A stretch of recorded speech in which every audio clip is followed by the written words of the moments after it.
Thinking Aloud. Conversations on the leading edge of knowledge and discovery with parapsychologist Jeffrey Mishlove. Hello and welcome. I'm Jeffrey Mishlove. Today we are going to explore philosophy and psychical research, the study of the fringe phenomena of consciousness and how it has impacted philosophers throughout history. With me is Reza Jorjani, who is a faculty member of the New Jersey Institute of Technology. Welcome, Jason. Thank you. It's a pleasure to be with you, Jeffrey. It's a pleasure to be with you, too.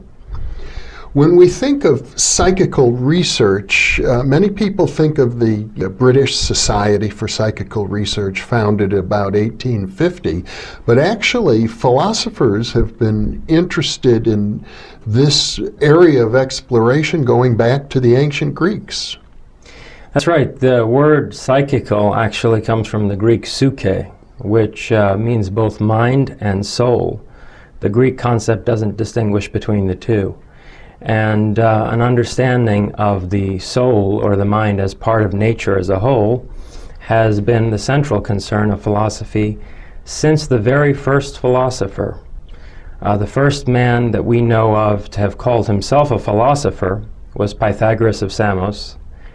And Pythagoras spent 22 years in Egypt studying with the priests of the Egyptian temples, until he was arrested by the Persian army during their occupation of Egypt and brought back to Babylon, the capital of the Persian Empire, where he studied Babylonian astronomy and the precursors of natural science in Babylon for another decade before returning to his native Greece. Instead of returning to the island of Samos, where he was from, he actually set up a school in a Greek colony in Italy. And Plato, who is widely regarded as the founder of Western philosophy, became a member of the Pythagorean order after the execution of Socrates. In Pythagoras's attempt to understand nature, all manner of what we now think of as psychical phenomena figure in prominently. And I suppose it's fair to say that in the ancient world, these things were just matter of fact. There were temples and oracles and cults of every sort, people going into altered states of consciousness through numerous means. There were mystery schools and what we think of today as sort of the exotic fringe phenomenon of consciousness in the ancient world were pretty mainstream. Yes, but the significant point with Pythagoras was that because he had such an intense and prolonged exposure to the mythologies and religious worldviews of cultures other than his own, and cultures whose religious views conflicted with one another, the Egyptian and the Persian, to take two examples, he was intent on understanding what the soul was in itself, apart from the prejudices and superstitions of the traditional cultures of the time. And so this really is, in that sense, the beginning of psychical research as a natural scientific approach to fathoming the nature of consciousness. And how, in your view, did Pythagoras define the soul or explain the soul? Well, we don't have any writings directly from Pythagoras, but through Plato's school, the picture that we have is that for the Pythagoreans, there were three orders of reality.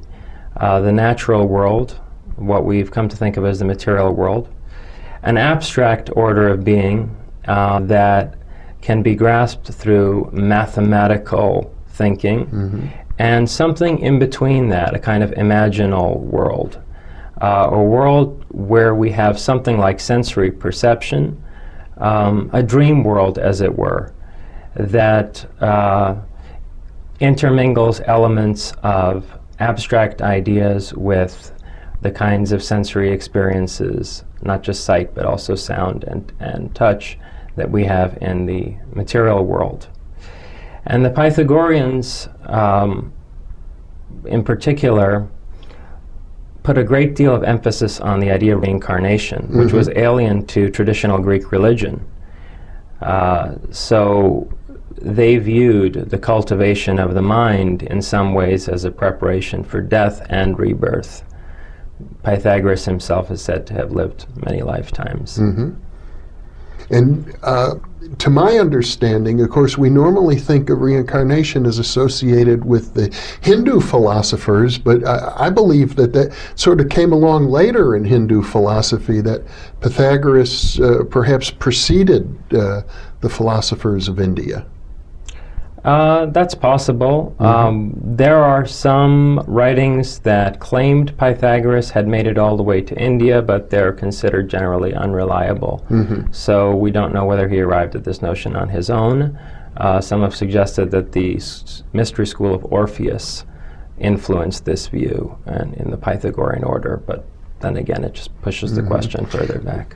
Well, can we talk a bit about the Greek mystery schools? My understanding is that all the prominent citizens of ancient Greece were part of these traditions, and at the same time, they were sworn to secrecy about them. Yes, well, the Pythagorean order adopted that practice from the mystery schools, and the most important reason why it did so was because it had a political program. The Pythagorean order was actually the only place in the ancient world where women could receive an education equal to that of men. And they had set up schools in southern Italy, and they began to have such a degree of influence over policies in the various polises, the various Greek city-states in that area, that eventually it provoked resentment from the traditional aristocracy, who rallied the masses to eventually burn down the schools. And Pythagoras barely escaped with his life. These schools were refounded throughout the Greco-Roman world. As I mentioned, Plato himself attended one of them. And centuries after Plato's time, Hypatia of Alexandria wound up being the director of the equivalent of a Platonic Pythagorean school in the Greek colony of Alexandria in Egypt.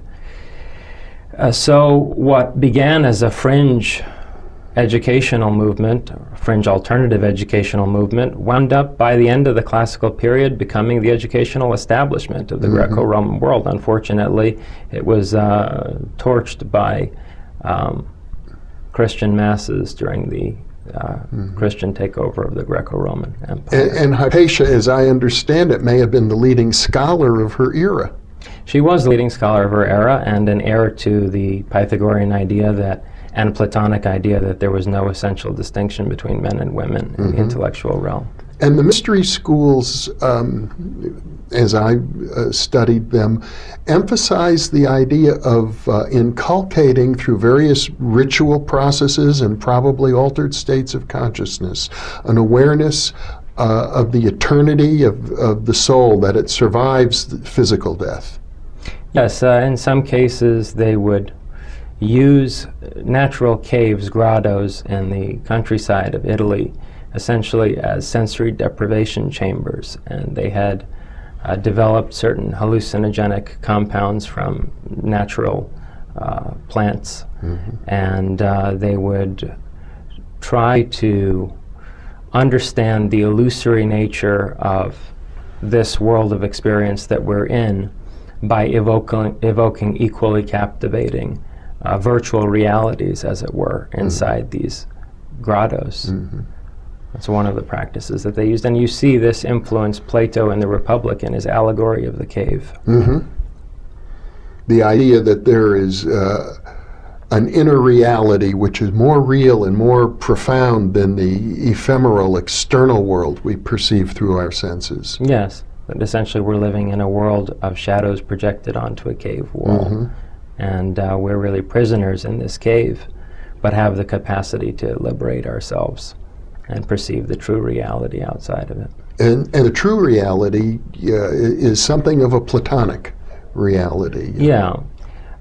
This is the interesting thing in terms of the arc of psychical research in the history of philosophy.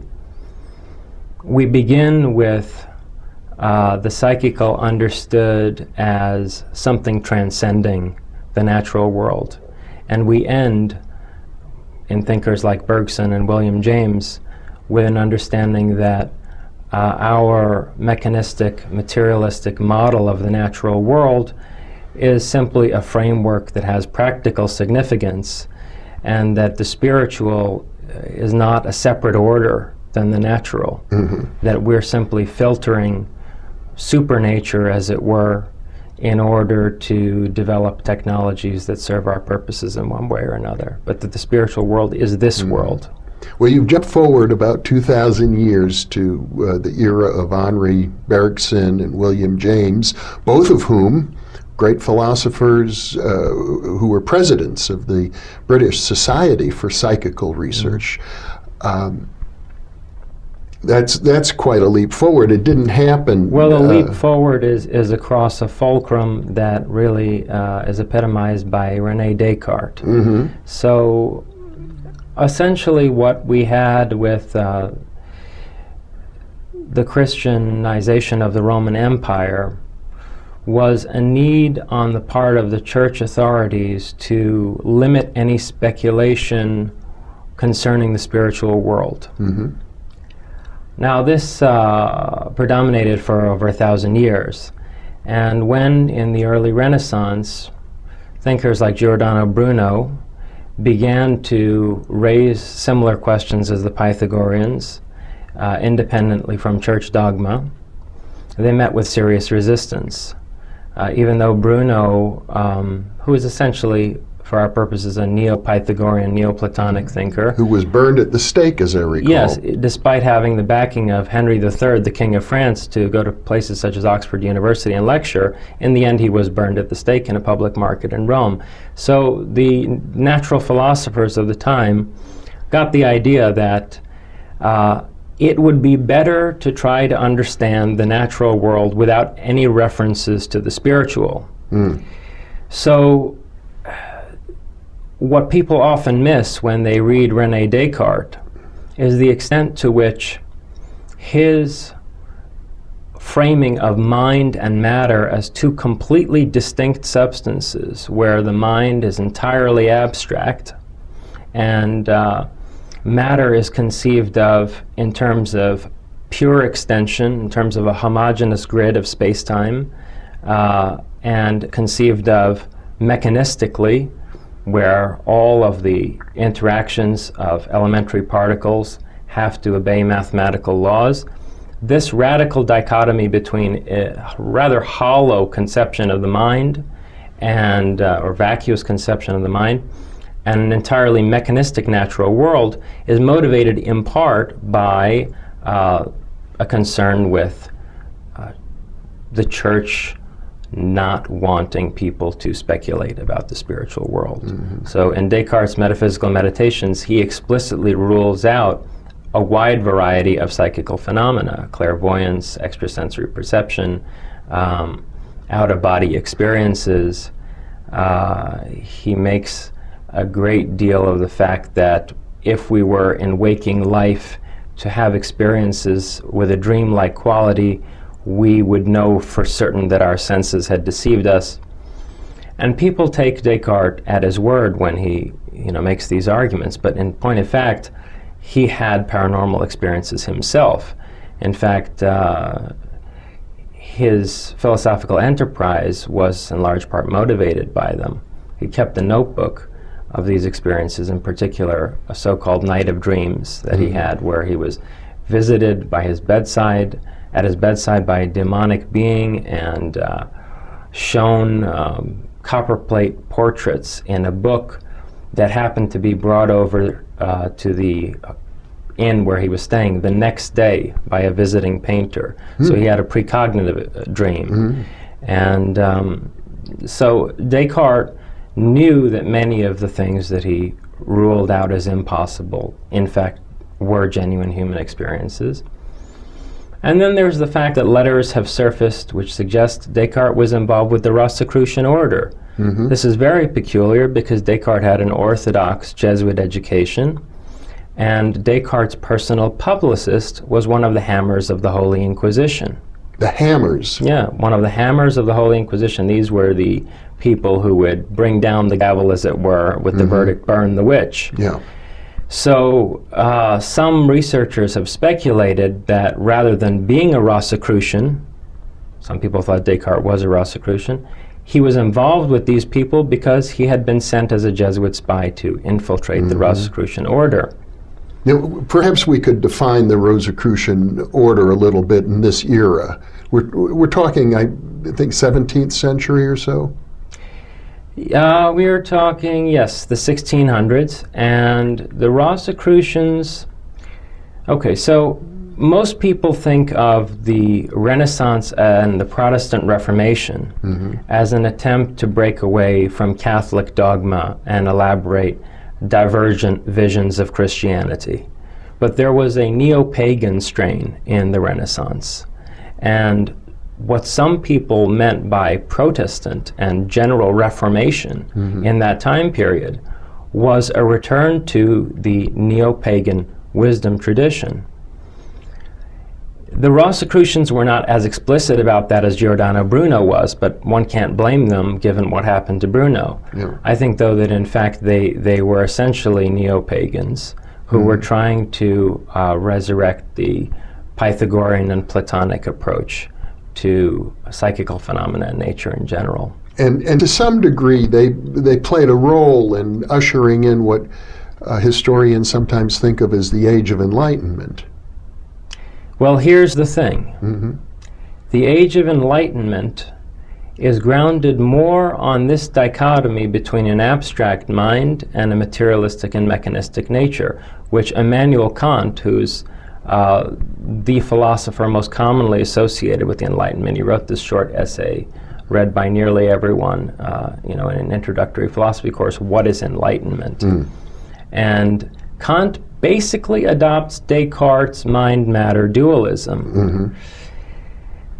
And Kant does that. In other words, Kant banishes this intermediary world, this imaginal world. He does that knowing full well that it's real. And we know this because Kant spent years in his youth reading the entirety of Emanuel Swedenborg's Arcana Coelestia. And Swedenborg being a scientist and also a mystic, a great Swedish founder of the Swedenborgian church. Yes, and whose visions were predominantly concerned with this spectral world that is neither abstractly conceptual, abstractly intelligible, nor material. I think of it as the world of mythos, of yes, mythology, a very powerful archetypal interactions. The archetypal reality. Yeah, that shape in many ways who we are and help connect the individual human with the realm of the infinite. And so Kant studied Swedenborg very seriously, and rumors of this got out while he was still trying to attain tenure. This was in his early years as a professor. And out of fear that he would not attain tenure, he penned this rather disingenuous, somewhat sarcastic book, Dreams of a Spirit Seer. The tone of which conflicts with its content. The tone is mocking of Swedenborg, but if you pay close attention to the content, you see that actually Kant thinks that there's a lot of worth in some of the things In fact, Kant made a study of an example of clairvoyance in which Swedenborg predicted or seemed to see clairvoyantly a fire in Gothenburg, a Swedish city hundreds of miles from the dinner party where the event occurred. Yeah, Kant independently investigated some of the claims of Swedenborg's psychic abilities. And despite having, the other point that's very significant is, this is not incidental to the structure of Kant's thought.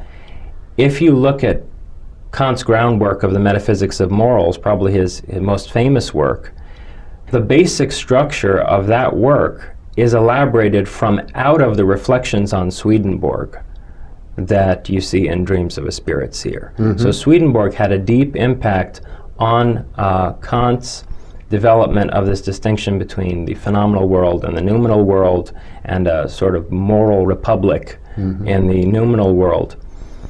But he interprets these ideas from Swedenborg in a dualistic, neo-Cartesian way that abstracts them.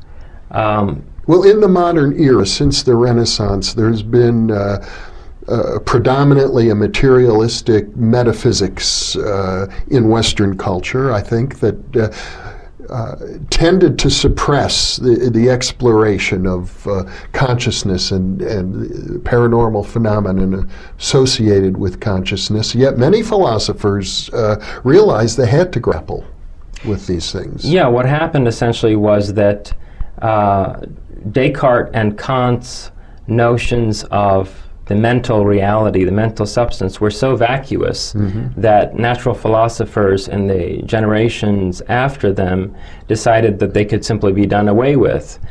Most prominently, Julien Offray de la Mettrie was a neo-Cartesian materialist who essentially laid the groundwork for the reductionistic biological explanation of the human mind as nothing more than the brain interacting with other organs. This is significant because the people who set up the cult of reason during the French Revolution, who attempted to abolish traditional religion together with monarchy and set up a scientific society in the early years of the French Revolution, were avid readers of people like La Mettrie. And so indirectly, a kind of Cartesian mechanism wound up at the basis of a vision for reorganizing society that failed precisely because people like Robespierre saw that it would leave the world without a moral foundation. So then you have Robespierre set up his cult of the supreme being as a reaction against the cult of reason, which eventually led to the failure of the French Revolution and Napoleon's restoration of Catholicism. Well, you have referred to more recent philosophers, Bergson and William James, who began to resurrect the idea of psychical research, especially as being part of the natural order. Right, so we gained by losing. It's a kind of a dialectical movement where, you have Pythagorean and Platonic recognition of these as legitimate human experiences, but they're framed in a way that the psychical is a different order of experience than the mundanely material, and where our ordinary everyday world is a world of shadows. Then you lose the psychical altogether, and thinkers like Descartes and Kant and the materialists in their wake. And then when it's regained in Bergson and James, there's an understanding that the materialism of someone like Descartes is really a reflection of our attempt to get a better handle on the world. That, as Bergson put it, there's a distinction between intellect and intuition. And our technical intellect has come to predominate over intuition to the extent that it has atrophied. And he foresaw a reemergence of animal instinct in the form of intuition that would allow us to redevelop some of the psychical abilities that he thought we share in common with animals all the way down the rung of the evolutionary ladder. So on this analysis, our modern scientific world pictures are really models that allow us to have a better grasp of the world and to inhabit the world more effectively through technical development. And the mistake that we've made is to take them to be a mirror of nature. The element that's more significant in terms of James's thought is how the scientific approach to psychical phenomena impacts religious experience. James recognized that once you admit that these are natural phenomena, there ought not to be any categorical distinction between science and religion.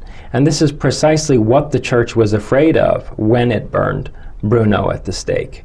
That Bruno represented the reemergence of a neoclassical science which would not draw any ultimate distinction between science and spirituality. And William James pretty much exemplified this. He considered the founder of American psychology, the founder of American pragmatic philosophy, and as a president of the Society for Psychical Research, someone who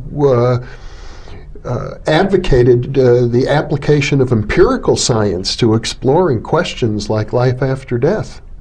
Yes, and one of the most striking features of his psychology of religion is the idea that even if there are gods, even if there are superhuman beings, what they intend to do with us is not necessarily in our own interests. We ought to develop our capacities ourselves to the utmost and self-determine our course in life. Hey, thank you so much for being with me. Yeah, it's been a pleasure covering about 2,500 years of human philosophical thought with you in the last 25 minutes or so. You've been very thoughtful and articulate in expounding the subtle threads of this history, and it's been a great pleasure for me. Thank you, Jeffrey, for inviting me. It's been wonderful to be with you. I look forward to interviewing you again, and thank you for being with us.